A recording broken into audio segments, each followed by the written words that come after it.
তো আজকে আমি খুবই ফানি একটা সিনেমা তোমাদের জন্য এক্সপ্লেন করতে যাচ্ছি, ডেসপিকেবল মি 4। আশা করি ভিডিওটা তোমাদের ভালো লাগবে। তো চলো বেশি কথা না বলে আজকের ভিডিও শুরু করা যাক। সিনেমার শুরুতে গুরু রেসিং কার নিয়ে হিরোর মতো একটা প্যালেসে এন্ট্রি মারে। এখানে ভিলেনদের খুব বড় একটা পার্টি চলছিল, আর আজকে একজনকে সব থেকে বেস্ট ভিলেনের অ্যাওয়ার্ড দেওয়া হতো। মিনিয়ন্সরা পার্টিতে আসতেই এনজয় করতে শুরু করে। এখানে আমরা ম্যাক্সিম নামের একটা ভিলেনকে দেখতে পাই, যে গুরুর সাথেই পড়াশোনা করেছিল। আমরা তো জানি গুরুর মতো ভিলেন এখন জন্মই নেয়নি। প্রিন্সিপালও যখন নাম চেক করে তখন সে গুরুর নাম দেখতে না পেয়ে একটু হতাশ হয়ে যায়। এরপর সে উইনারের নাম অ্যানাউন্স করে ম্যাক্সিম, আর তাকে বেস্ট ভিলেনের অ্যাওয়ার্ড দিয়ে দেয়। ম্যাক্সিম খুবই খুশি হয়ে যায়। এরপর সে বলে আগে সে আরো ভয়ানক কিছু করতে চলেছে। সে নিজের গায়ে একটা সিরাম ইনজেক্ট করে নেয়, আর দেখতে দেখতে একটা আরসোলার হাইব্রিডে পরিবর্তন হয়ে যায়। ম্যাক্সিম সকলকে নিজের শক্তির কিছু নমুনা দেখায়। এরপর ব্লুকে ইশারা করে বলে তার সাথে কারোর কিছু হিসাব বাকি আছে। এছাড়া সে এখানেই থেমে থাকবে না, ধীরে ধীরে সে সমস্ত মানুষদেরও আরসোলায় পরিবর্তন করে দেবে। গুরু নিজের কার্ড বের করে, যার মধ্যে লেখা ছিল এখন গুরু হচ্ছে অ্যান্টি ভিলেন অর্গানাইজেশনের একজন মেম্বার। দুজনের মধ্যে তুমুল মারামারি শুরু হয়। এরপর বাকি মেম্বাররাও এখানে চলে আসে, আর সকলে মিলিয়ে ম্যাক্সিমকে ধরে নেয়। যাবার আগে ম্যাক্সিম গুরুকে বলে সে তার পুরো পরিবারকে খুঁজে বের করবে আর শেষ করে দেবে। এরপর আমরা গুরুর পরিবারকে দেখতে পাই। এখন তার একটা ছোট ছেলে হয়েছিল, গুরু জুনিয়র। গুরু নিজের ছেলেকে অনেক ভালোবাসতো, কিন্তু জুনিয়র তাকে খুব একটা পছন্দ করতো না। সে নিজের মায়ের সাথে বেশি কমফোর্টেবল ছিল। গুরু জুনিয়রের বেশিরভাগ কাজ দেখাশোনা মিনিয়ন্সরাই করতো, যেমন তাকে ফ্রেশ করা, পাউডার লাগানো, ড্রেস পরানো, সবকিছুই। তো সবকিছু ঠিকঠাকই চলছিল।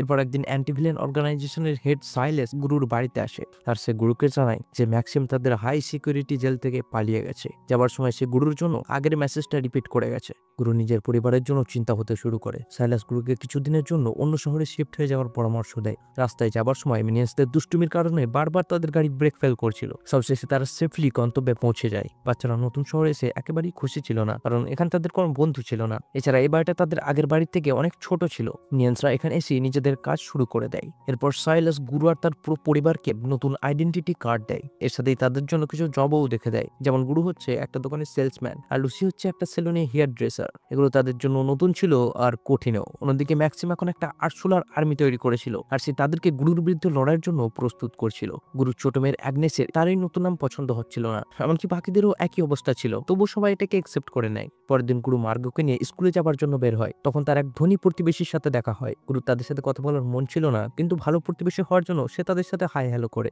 লোকগুলো গুরুকে তেমন পাত্তা দেয় না, যেটা দেখে গুরু একটু খারাপ লাগে। তারা গুরুকে শুধু একটা ক্লাবে আসার আমন্ত্রণ জানায়। তাদের পপি নামের একটা ছোট মেয়েও ছিল, যে অদ্ভুত কারণে গুরুকে একভাবে দেখে যাচ্ছিল। এমনকি যাবার সময় সে এমন একটা হাসি দেয় যেন সে গুরুকে চেনে। অন্যদিকে আমরা অ্যান্টি ভিলেন অর্গানাইজেশনে বাকি মিনিয়ন্সদের দেখতে পাই, কারণ গুরুর ছোট ঘরে তাদের জায়গা হতো না। তো তারা এখানে এসেও অফিসের দেখাশোনা শুরু করে দেয়। এরপর সাইলাস তাদের মধ্যে থেকে 5 জনকে এক্সপেরিমেন্টের জন্য বেছে নেয়, যেটা তাদের সুপার পাওয়ার দেবে।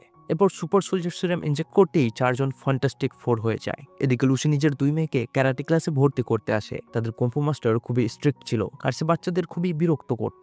সে অ্যাগনেসকে কিছু প্রশ্ন করে, যেগুলোর উত্তর অ্যাগনেস দিতে পারে না। আজকে অ্যাগনেসের প্রথম দিন ছিল। এরপরে সে তাকে ক্লাসে না নিয়ে একপাশে বসিয়ে রাখে। এসব দেখে তার বড় বোন খুবই রেগে যায়, আর সে বুদ্ধি করে লোকটাকে ভালো রকম শিক্ষা দেয়। এরপর লুসি নিজের কাজে চলে আসে, যদিও সে আগে কোনোদিন এই কাজ করেনি। একজন ধনী মহিলা তাকে চুলের কালার করে দিতে বলে। প্রথমে লুসি ভুল প্রোডাক্ট ব্যবহার করে তার চুল খারাপ করে দেয়। এরপর ভুল করে পুরো সেলুনে আগুন ধরিয়ে ফেলে। অবস্থা বেগতিক দেখে সে চুপচাপ এখান থেকে সাইড হয়ে যায়। এরপর দেখতে পায় ম্যাক্সিম একটা সিরাম তৈরি করছিল, যেটার সাহায্যে সে সকলকে তার মতো মনস্টারে পরিবর্তন করতে পারত। মানে ম্যাক্সিম সবকিছুর জন্যই ভালোভাবেই প্রিপেয়ার হচ্ছিল, তবে সে জানতো না এখন গুরু কোথায় আছে। এরপর গুরু মার্গো আর অ্যাগনেসকে স্কুল থেকে নিতে আসে। এখন বাড়িতে কিছু মিনিয়ন্সরা নিজেদের কাজ করে যাচ্ছিল। হঠাৎ ভুল করে একটা মিনিয়ন্স মেশিনের মধ্যে ঢুকে যায়। বাকিরা তাকে বের করার অনেক চেষ্টা করে, কিন্তু ব্যর্থ হয়। রাত্রেবেলা গুরু পাইচারি করার জন্য বাইরে বের হয়। তখন তার সে প্রতিবেশীর মেয়ে পপির সাথে দেখা হয়। এরপর পপি গুরুকে বলে সে জানে গুরু আসলে কে।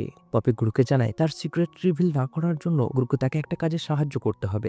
গুরু পপিকে বোঝানোর চেষ্টা করে, কিন্তু সবশেষে তার হাতে কোনো উপায় থাকে না। এদিকে অর্গানাইজেশনে মিনিয়ন্সরা নিজেদের কাজ চালিয়ে যাচ্ছিল। এরপর সাইলাস 5 জন সুপার মিনিয়ন্সকে জানায় প্রথমে তাদের একটা মিশনে পাঠানো হবে। যদি তারা এতে সফল হয় তাহলে বাকিদেরও সুপার পাওয়ার দেওয়া হবে। তো পরদিন গুরু আর লুসি নিজেদের মতোই কাজে যাচ্ছিল। তখন তাদের আবার সেই প্রতিবেশীদের সাথে দেখা হয়। আগের ঘটনার পর গুরুর আর তাদের সাথে কথা বলার মন ছিল না, এজন্য লুসি তাদের সাথে কথা বলতে শুরু করে, আর তারা আজকেও দুজনকেই ক্লাবে আসার কথা বলে। এদিকে ম্যাক্সিম তার সাথীকে জানায় একবার ছোটবেলায় গুরু স্কুলের অ্যানুয়াল ফাংশনে তার গান চুরি করে পারফর্ম করেছিল। এরপর থেকেই সে গুরুর থেকে প্রতিশোধ নেওয়ার সুযোগ খুঁজছে, কিন্তু গুরু সহজে কারো ফাঁদে পা দেয় না। এই জন্য সে গুরুর ছেলেকে কিডন্যাপ করে গুরুকে ধরবে। মিশন শুরু করার আগে ম্যাক্সিম এক জায়গায় থেমে গাড়িতে ফিউল ভরে নেয়। সাথে ম্যাক্সিম একটা দোকানে খাবার কিনতে যায়, তখন দোকানদার ভুল করে তার কাছে টাকা চেয়ে বসে। ম্যাক্সিম দোকানদারকে ভয় দেখিয়ে ফ্রিতে সবকিছু নিয়ে চলে আসে। অন্যদিকে লুসিও বাচ্চাদের নিয়ে এক জায়গায় শপিং করতে গিয়েছিল। তখন সেখানে হঠাৎ তার সেই মহিলাটার সাথে দেখা হয়ে যায়, যার সে আগে চুলের স্টাইল করে দিয়েছিল। লুসি তাড়াতাড়ি লুকানোর চেষ্টা করে, কিন্তু সবশেষে মহিলাটা তাকে দেখেই ফেলে। এরপর লুসি বাচ্চাদের একটা ট্রলিতে বসিয়ে দূরখান থেকে পালাতে শুরু করে। মহিলাটাও তার পিছনেই ছুটছিল। দুজনের ধরাধরি চক্রে শপিং মলের সমস্ত জিনিস এলোমেলো হয়ে যায়, তবে সবশেষে এসে পালাতে সফল হয়। এরপর পপি গুরুকে তার সিক্রেট রুম দেখায় আর বলে ছোট থেকেই সে গুরুর মতো বড় ভিলেন হতে চায়, এটাই তার স্বপ্ন।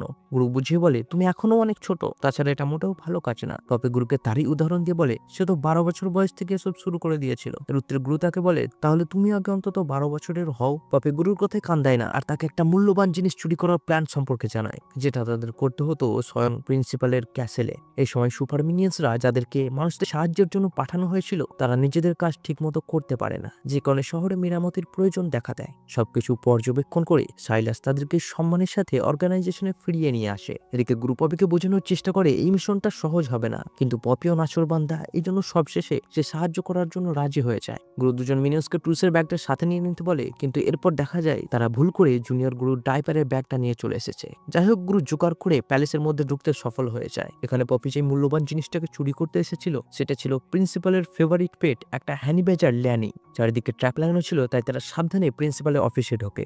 একটা সময় জুনিয়র গুরু খেলা করতে করতে ভুল করে একটা বাটন প্রেস করে ফেলে, যে কারণে বন্দি থাকা ল্যানি মুক্ত হয়ে যায় আর সে প্রথমেই গুরুর উপরে অ্যাটাক করে দেয়। গুরু তাকে ইঞ্জেকশন দিয়ে অজ্ঞান করার চেষ্টা করে, কিন্তু ভুল করে সেটা তার নিজের গায়ে লেগে যায় আর তার একটা পা অবশ হয়ে যায়। এতক্ষণে তাদের ধরাধরি চক্করে সিকিউরিটি অ্যালার্মও বেঁচে গিয়েছিল, যে কারণে প্রিন্সিপাল তাদের ব্যাপারে জেনে যায়। সবশেষে পপি ল্যানিকে চকলেট খাইয়ে শান্ত করে ফেলে। এরপর তারা একটা ফ্লাইং কার চুরি করে এখান থেকে পালিয়ে যায়। পপি মিশন কমপ্লিট হয়ে যাওয়ার জন্য ও খুবই খুশি হচ্ছিল।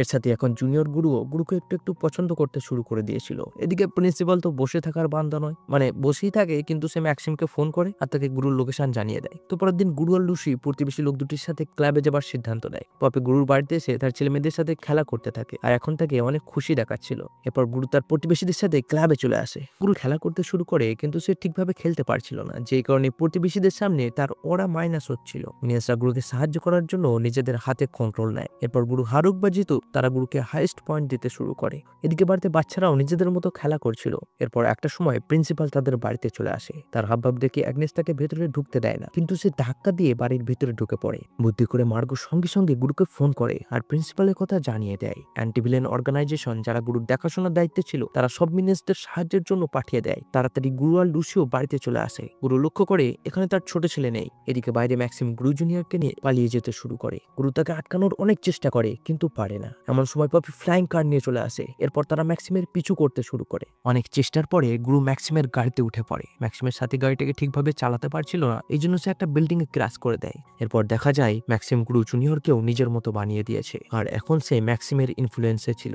ম্যাক্সিম গুরু জুনিয়রকে গুরুর উপরে আক্রমণ করতে বলে। গুরু কোনো উপায় খুঁজে পাচ্ছিল না আর সে নিজের ছেলেকেও আঘাত করতে পারতো না। যখন গুরু জুনিয়র ফাইনাল অ্যাটাক করতেই যাবে, গুরু অনেক ইমোশনাল হয়ে যায় আর সে ছেলেকে বলে আমি থাকি আর না থাকি, মনে রেখো তোমার বাবা সব সময় তোমাকে ভালোবাসবে। এই কথা শুনে জুনিয়র গুরু ম্যাক্সিমের ইনফ্লুয়েন্স থেকে মুক্ত হয়ে যায়। এই সময় বাকি মিনিয়ন্সরাও এখানে চলে আসে। এরপর সকলেই মিলে ম্যাক্সিমের উপর তুমুল হামলা চালায়। লড়াই শেষ হয়ে যায়। এরপর ডক্টর নেফারিও গুরু জুনিয়রকে আবার আগের মতো করে দেয়। গুরু ঠিক করে সে ম্যাক্সিমের সাথেও সবকিছু ঠিক করে নেবে, এই জন্য সে জেলে ম্যাক্সিমের সাথে দেখা করতে চায়। এরপর দুজনে মিলে জেলি একটা কম্পিটিশন শুরু করে। তারা দুজনেই গান গাইতে থাকে আর তাদের এই কনসার্টে ডেসপিকেবল সিরিজের কিছু ভিলেনদেরও নাচতে দেখা যায়। মিনিয়ন্সরা তো সব জায়গায় থাকবেই, তো সবাই মিলে কনসার্ট খুবই উপভোগ করতে থাকে আর এই সিনেমা এখানেই শেষ হয়ে যায়। তো ভিডিওটা তোমাদের কেমন লাগলো কমেন্ট করে জানিও। বেশি ভালো লাগলে বন্ধু বান্ধবদেরও শেয়ার করে দিও। আর হ্যাঁ, আমার সাথে জুড়ে থাকার জন্য চ্যানেলটিকে সাবস্ক্রাইব করতে ভুলো না যেন। তো তোমাদের সাথে দেখা হচ্ছে পরের কোনো ইন্টারেস্টিং ভিডিওতে।